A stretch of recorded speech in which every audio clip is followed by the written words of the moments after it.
देखो हम लोग बायोमोलिक्यूल्स डिस्कस कर रहे थे, तो एक एक्सपेरिमेंट हम लोगों ने डिस्कस किया था। तो उसमें दो कंपोनेंट हमें मिला था। एक को क्या बोल रहे थे, रिटेंटेट, ठीक है ना, जो वो चीज क्लॉथ के अंदर प्रेजेंट था। और उस रिटेंटेट में हमने देखा तो क्या क्या मिला, जब उसको एग्जामिन किया तो पॉलीसेक्राइड, फिर प्रोटीन, लिपिड्स और न्यूक्लिक एसिड उसमें मिले थे। क्लियर। और दूसरा कंपोनेंट क्या था, फिल्ट्रेट। फिल्ट्रेट में क्या क्या था, वाटर था, फिर कैल्शियम कार्बोनेट थे, ठीक है ना, फिर एमाइनो एसिड्स, ये सारे भी न्यूक्लियोटाइड्स, ये सारे भी वहां पे प्रेजेंट थे। क्लियर।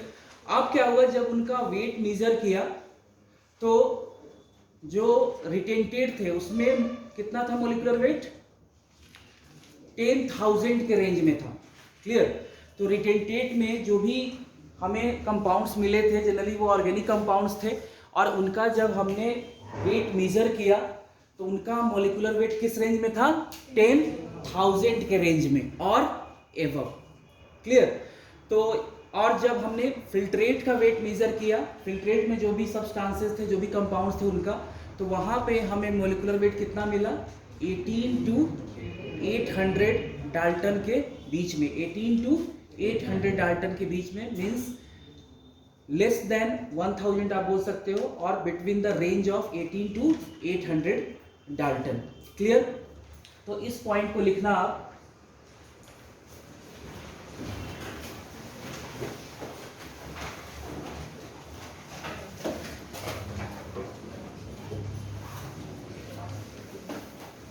तो लिखना इसमें इन रिटेंटेड,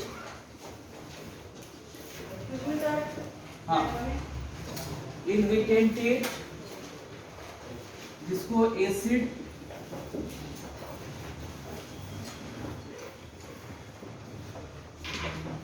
इनसॉल्युबल पूल भी बोलते हैं और फ्रैक्शन भी। तो इन रिटेंटेड और acid insoluble pool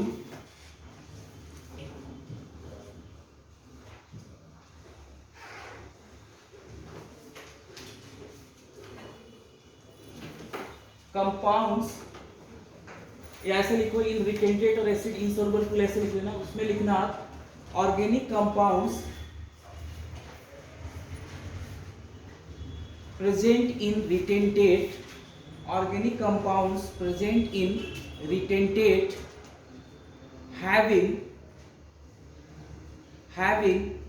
molecular weight, organic compounds present in retentate having molecular weight in the range of 10,000 Dalton, in the range of 10,000 Dalton, in the range of 10,000 Dalton। Dalton एक unit है molecular weight measure करने की। तो 10,000 Dalton और एवव 10,000 Dalton और उससे भी ज्यादा। क्लियर।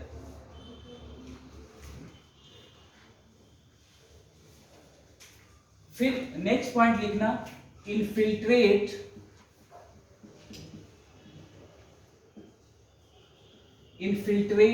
और इसको बोलते हैं acid soluble fraction,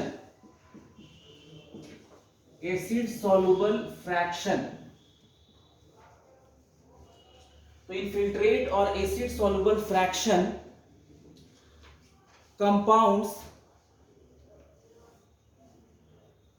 which are present having molecular weight, infiltrate compounds which are present having molecular weight between 18 to 800 Dalton, between 18 to 800 Dalton, or we can say that less than 1000 Dalton, or less than 1000 Dalton,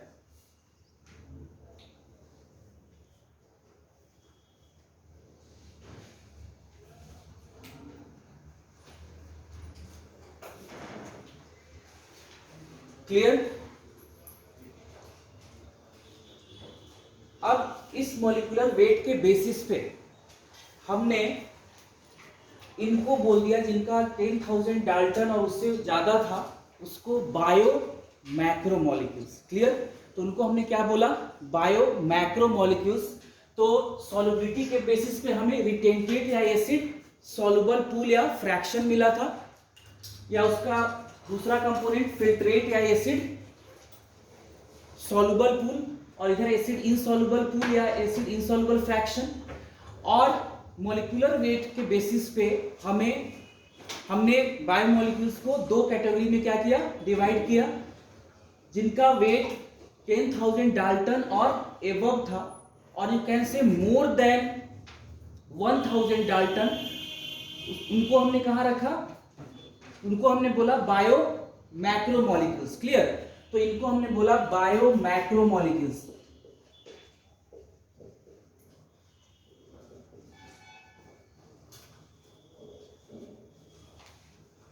तो जिनका इस range में, या कह सकते हो more than 1,000 Dalton जिसका wait होता है, उसको बोलते हैं बायो मैक्रोमोलिक्यूल्स। और इनको हमने बोला बायो माइक्रोमोलिक्यूल्स और सिंपली माइक्रोमोलिक्यूल्स। और एनसीईआरटी जब आप पढ़ोगे तो सिंपली बायोमोलिक्यूल्स भी इसको बोल दे रहे हैं, बट माइक्रोमोलिक्यूल या बायो माइक्रोमोलिक्यूल ज्यादा एप्रोप्रिएट वर्ड है। तो बायो मैक्रोमोलिक्यूल्स और सिंपली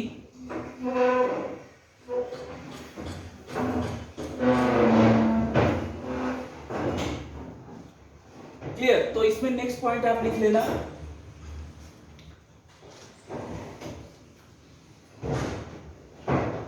नेक्स्ट पॉइंट लिखना, on the basis of molecular weight, on the basis of molecular weight, on the basis of molecular weight, biomolecules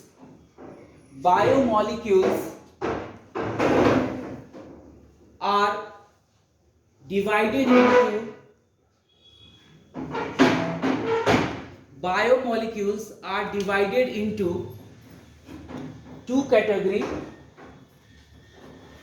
और डिवाइडेड इनटू टू टाइप्स, कुछ भी आप लिख सकते हो, डिवाइडेड इनटू टू टाइप्स और इन टू कैटेगरीज। फर्स्ट बायोमोलिक्यूल्स लिखना और ऐसे एक एरो लगा के ऐसे लिख देना, ठीक है ना। तो एक बायोमोलिक्यूल्स लिख के ऐसे लिखना, फर्स्ट इज बायो मैक्रोमोलिक्यूल्स और सेकेंड इज बायो माइक्रोमोलिक्यूल्स। ऐसे लिखना, बायोमोलिक्यूल्स ऊपर लिख देना और इस तरह से लिखना है, बायोमोलिक्यूल लिखना है और उसको ऐसे करके दो में आप ऐसे कर देना है, बायो मैक्रोमोलिक्यूल्स और मैक्रोमोलिक्यूल्स और इनका बायो माइक्रोमोलिक्यूल्स। अब इसमें कुछ नहीं है, फिर से वही सिर्फ लिख दो आप 10,000 डाल्टन इनका मॉलिक्यूलर वेट होगा, 10,000 डाल्टन,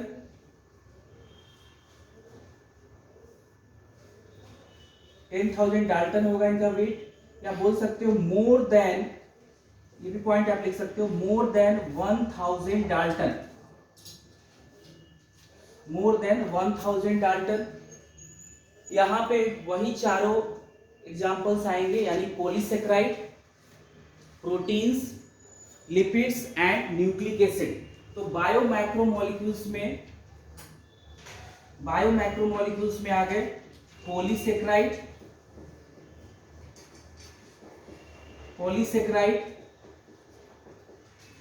प्रोटीन, थर्ड लिपिड्स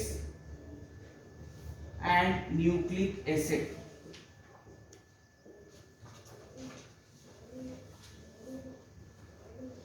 यहां पे सबका वही 18 to 800 डाल्टन या लेस देन 10,000 डाल्टन था यहां पे। तो यहां पे वही लिख सकते हैं हम 18 to 800 डाल्टन इनका मॉलिक्यूलर वेट था, एंड और you can say less than 1,000 dalton, both are correct. Clear. यहाँ पे वही सारे वाटर हमें मिला, फिर यहाँ पे अमीनो एसिड्स लिख सकते हो आप, फिर न्यूक्लियोटाइड्स लिख सकते हो आप, सुगर्स मिले, सिंपल सुगर्स या मोनोसेक्राइड्स बोल सकते हो इनको, सिंपल सुगर या मोनोसेक्राइड लाइक ग्लूकोज, ये सारा कुछ यहाँ मिला, तो सिंपल सुगर मिला यहाँ पे। फिर इनऑर्गेनिक भी, जैसे कैल्शियम कार्बोनेट, ठीक है ना, NaCl, फॉस्फेट, सल्फेट, ये सारा कुछ यहाँ पे मिल गया। क्लियर? और इन सब का जो मॉलिक्यूलर वेट था वो इस रेंज में था 18 to 800 डाल्टन या लेस देन 1000 डाल्टन। क्लियर? एक प्रॉब्लम क्या हुई, पहले आप लिख लो।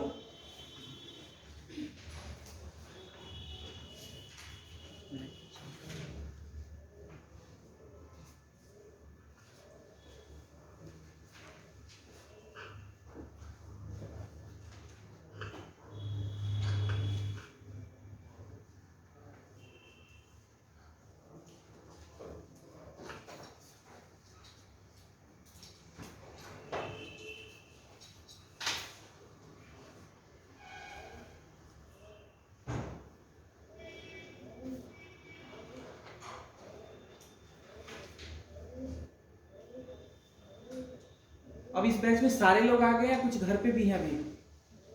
हाँ, सारे आ गए हैं।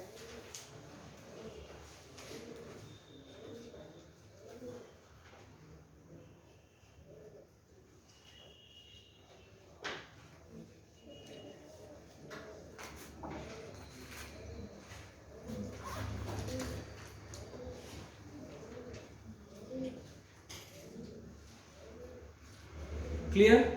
यहां तक समझ में आ गया? अब क्या हुआ देखो, अब यहां जो भी बायो मैक्रोमोलिक्यूल्स थे उन सब में जो भी मिले थे polysaccharide, protein, lipids, nucleic acid, lipid को छोड़कर सबका जो वेट था वो 1000 से ज्यादा या कह सकते हो 10,000 के रेंज में। क्लियर? अब लिपिड क्या हुआ, लिपिड का जब देखा इन सब का क्या था 10,000 के रेंज में, प्रोटीन का भी, पॉलीसेकेराइड का भी, न्यूक्लिक एसिड का भी। लिपिड्स का जब मॉलिक्यूलर वेट देखा तो वो हमें मिला था किसमें, रिटेंटेट में, ठीक है ना, मतलब चीज क्लॉथ में ही वो रह गया, वो फिल्टर होकर नहीं आया था। कौन? लिपिड। तो अब जब पार्टिकुलरली एक एक करके देखा सबको तो क्या हुआ कि लिपिड का जो मॉलिक्यूलर वेट था वो 18 to 800 डाल्टन में था। क्लियर? तो ये प्रॉब्लम क्रिएट हुई, इनको समझ में नहीं आया ये क्या, कौन सा कहानी में कौन सी ट्विस्ट आ गई भाई, ये क्यों हुआ ऐसा। तो पॉलीसेकेराइड तो 10,000, प्रोटीन भी 10,000 के रेंज में, न्यूक्लिक एसिड भी 10,000 के रेंज में, लेकिन लिपिड का कितना आ गया 18 to 800। तो अब साइंटिस्ट सोचना शुरू किए कि अरे इसका तो molecular weight in spite of having low molecular weight होने के बावजूद भी लिपिड कहां प्रेजेंट था, रिटेंटेट में। तो उसका क्या रीजन था कि जब भी आप किसी लिविंग सेल को, वही लिविंग टिश्यू हो गया जो हमने वेजिटेबल या क्या लिया था, पीस ऑफ लीवर, तो उसका एक क्या है, सेल है, जैसे लीवर के सेल को क्या बोलते हैं हम, वेरी गुड, हेपेटोसाइट्स। तो हेपेटोसाइट क्या एक सेल है, या जो वेजिटेबल था उसमें भी क्या था, वो भी सेल है। अब क्या है कि सेल में प्लाज्मा मेम्ब्रेन होता है, और जो प्लाज्मा मेम्ब्रेन या कह सकते हो सेल मेम्ब्रेन, जो सेल की कवरिंग हुई उसमें क्या है, सेल की कवरिंग हुई जिसको हमने सेल मेम्ब्रेन या प्लाज्मा मेम्ब्रेन बोला। और उस सेल मेम्ब्रेन का जो इंपॉर्टेंट कंस्टिट्यूएंट है, मतलब इंपॉर्टेंट जो कंपोनेंट है, दैट इज लिपिड। क्लियर? तो जब हमने मोटर और पेसल के हेल्प से जब उसको ग्राइंड किया था, क्रश किया था उस लिविंग टिश्यू को, तो हमने क्या किया, हम इनडायरेक्टली उसके सेल मेम्ब्रेन को भी डैमेज कर रहे थे। जब हमने लिया था ना, पीस ऑफ लीवर लिया था या वेजिटेबल लिया, और उसको हमने पेसल से क्रश किया था, तो जब हम उसको क्रश कर रहे थे ये एक्सपेरिमेंट परफॉर्म करने के लिए, तो इनडायरेक्टली हमने क्या किया, हमने उस सेल के सेल मेम्ब्रेन को क्या किया, डैमेज कर दिया।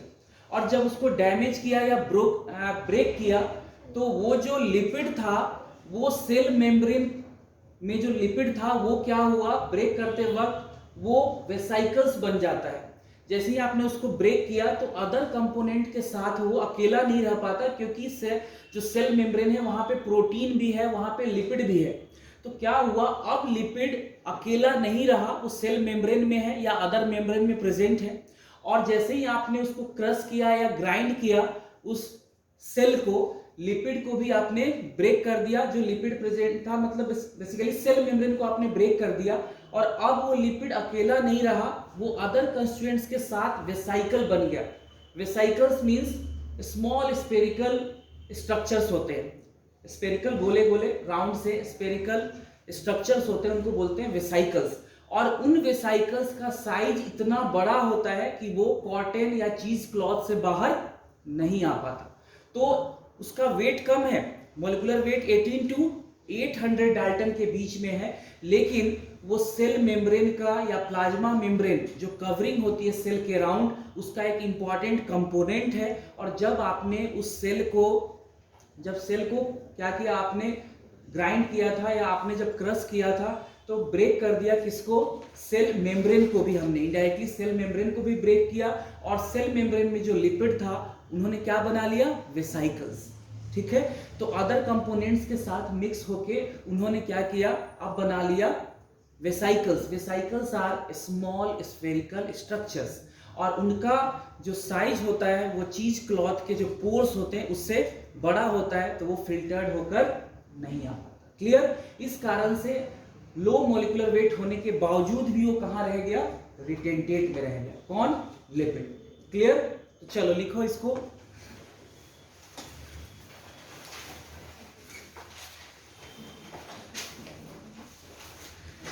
Lipids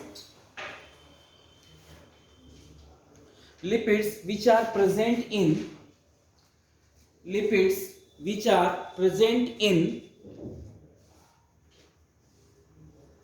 retentate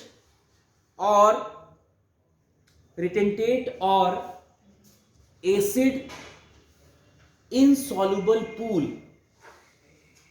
retentate or acid insoluble pool having molecular weight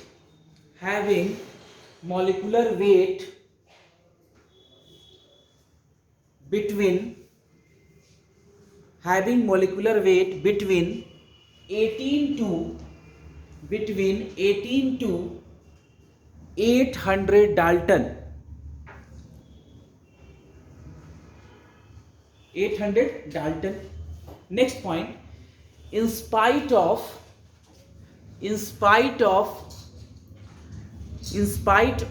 low molecular weight,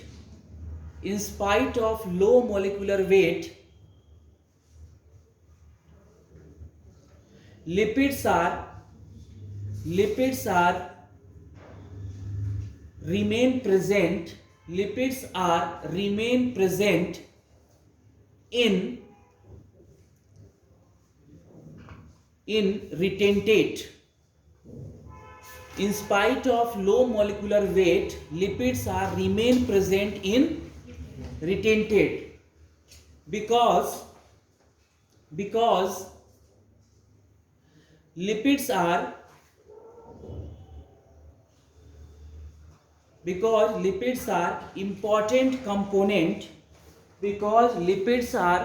important component of cell membrane. Lipids are important component of cell membrane and when we grind a living tissue,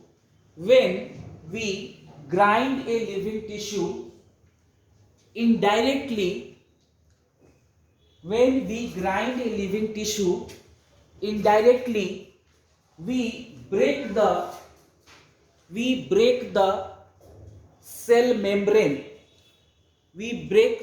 cell membrane. And lipids form vesicles. Lipids form vesicles. VESICLES. VE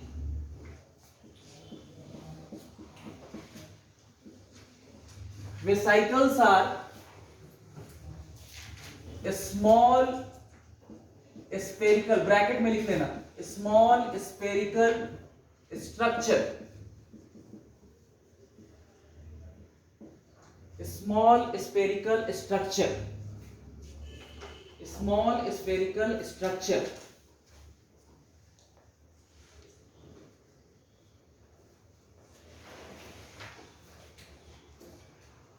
Next point, vesicles size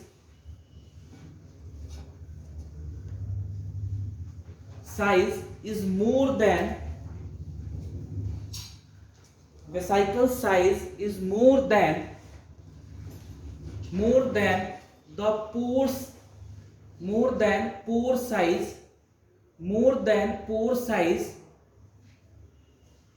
present in cheesecloth.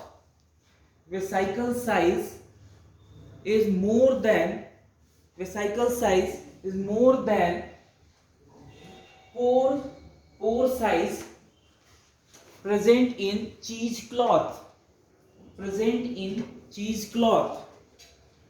So they do not strain or filtered.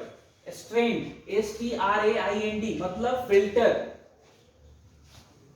छन के बाहर आना, तो strained और filtered through cheesecloth.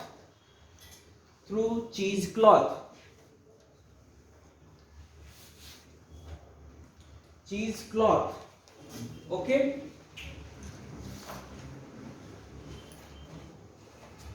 So we can say that, next point लिखना, so we can say that lipids are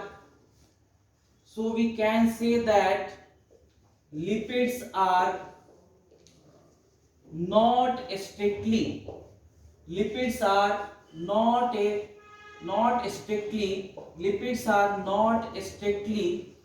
a biomacromolecule. So we can say that lipids are not strictly a biomacromolecules or simply macromolecules. Clear? ये line बहुत important है, इस पे question आया हुआ है, आ सकता है. It is line from NCERT. Clear? तो ये एनसीईआरटी आप अंदर पढ़ोगे जहां पे बायो मैक्रोमोलिक्यूल्स हेडिंग करके एनसीईआरटी ने लिखा हुआ है. क्लियर? एक्सपेरिमेंट यहां दिया है और सारी चीजें 2-3 पेज बाद लिखा है एनसीईआरटी ने, तो हमने एक ही साथ उसको कंपाइल करके हम लोगों ने डिस्कस किया. क्लियर? तो ये लाइन जरूर याद रखना है, lipids are strictly not a bio macromolecule. Clear? यहां तक समझ में आ गया सारा एक्सपेरिमेंट, सब कुछ याद रहेगा, किसका मोलिकुलर वेट कितना है, क्या है, सब कुछ एक्सपेरिमेंट. क्लियर? चलो अब हम मूव करते हैं सेकेंड एक्सपेरिमेंट पे. सेकेंड एक्सपेरिमेंट क्या था, तो लिखो एक्सपेरिमेंट नंबर 2.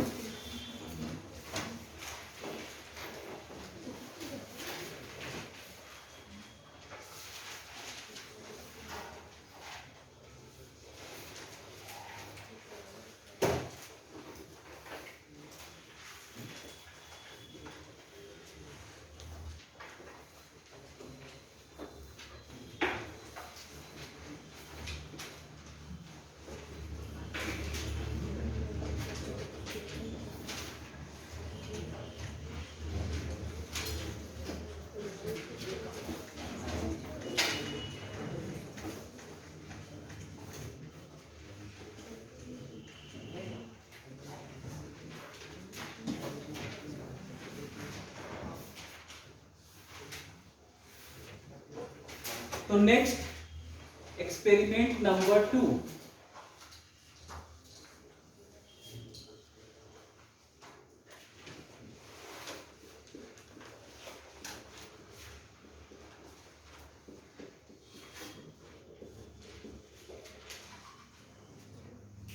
इसमें क्या किया देखो, फिर से एक लिविंग टिश्यू कुछ लिया, प्लांट से सपोज लीफ ले लिया और ए पीस ऑफ लीवर, तो प्लांट सोर्स या animal source, a piece of liver,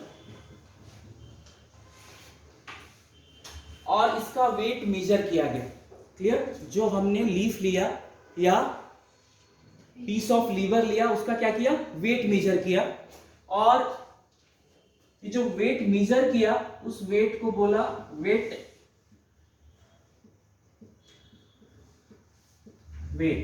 clear? तो इस तरह से आप लिख लेना, लीफ और a piece of liver is taken and its weight is measured and that weight is called as weight. Clear? उसके बाद इसको मतलब जैसे ही लिया और उसका वेट मेजर किया तो उसको वेट बोलते हैं। एंड नेक्स्ट फिर इसको हमने ड्राई किया, ये जो लीफ या पीस ऑफ लीवर लिया इसको हमने क्या किया,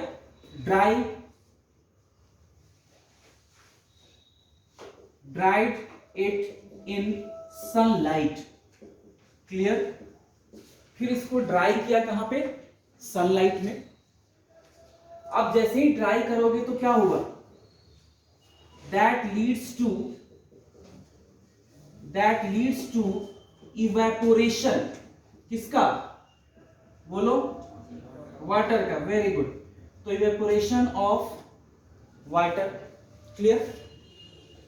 तो पहले पीस लिया लीवर का या लीफ का, उसका मेजरमेंट किया गया कितना वेट है, उसी को वेट बोलते हैं। फिर उसको हमने ड्राई किया सनलाइट में, और सनलाइट में जब ड्राई किया तो उसका वाटर इवेपोरेट कर गया। Again weight is measured. Clear? उसके बाद again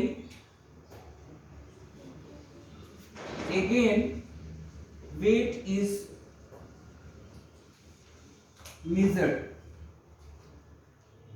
and this weight is called as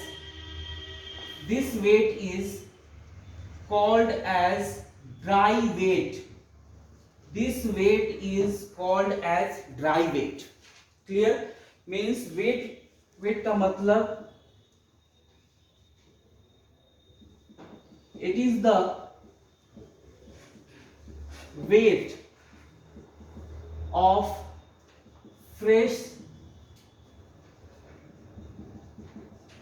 living tissue. Clear? समझ में आ गया? यहां तक क्लियर है? उसके बाद देखो, अब इसको हमने बर्न कर दिया, आग लगा दी इसमें। ठीक है? और ये एक तरह का डिस्ट्रक्टिव एक्सपेरिमेंट हो गया, आग लगा दी। जैसे ही आग लगाया इसमें, बर्न किया इसको, तो क्या हुआ, जो भी इसके ऑर्गेनिक कंपाउंड्स थे वो गैसियस फॉर्म में CO2 और वाटर वेपर्स के फॉर्म में रिमूव हो गए यहां से। इस टिश्यू से क्या किया, जैसे ही हमने बर्न किया, जो भी ऑर्गेनिक कंपाउंड्स थे वो in form of gases CO2 and water vapours यहां से रिमूव हो गए। क्लियर? अब उसके बाद जो बचा उसको बोलते हैं ऐश, ऐश्वर्या राय वाला नहीं, ठीक है? तो उसको बोलते हैं ऐश, ASH। जब उस ऐश को एग्जामिन किया तो उसमें क्या मिला, ऑर्गेनिक तो मिलना नहीं है, तो क्या मिलेगा, inorganic.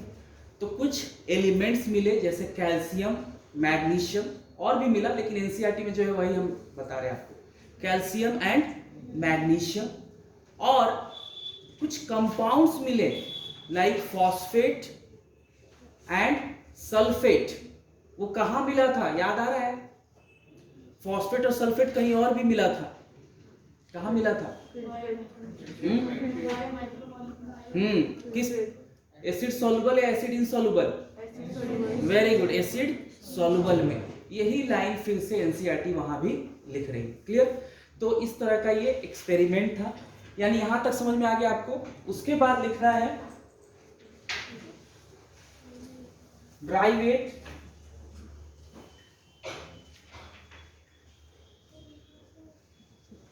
Now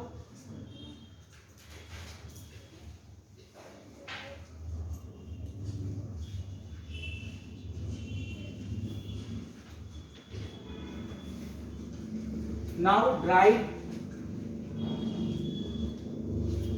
tissue is burned and organic compounds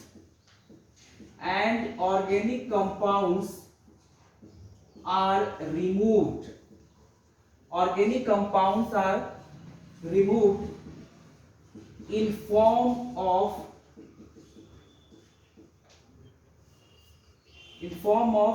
gas, that is CO2 and water vapors.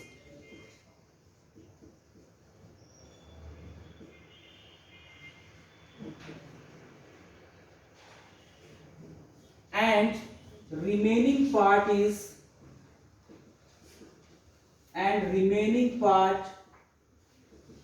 after burning जो part बचा, remaining part is called as ASH. Ash. Clear?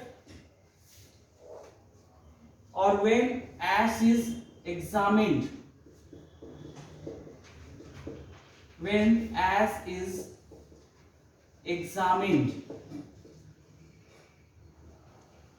elements like calcium, magnesium and compounds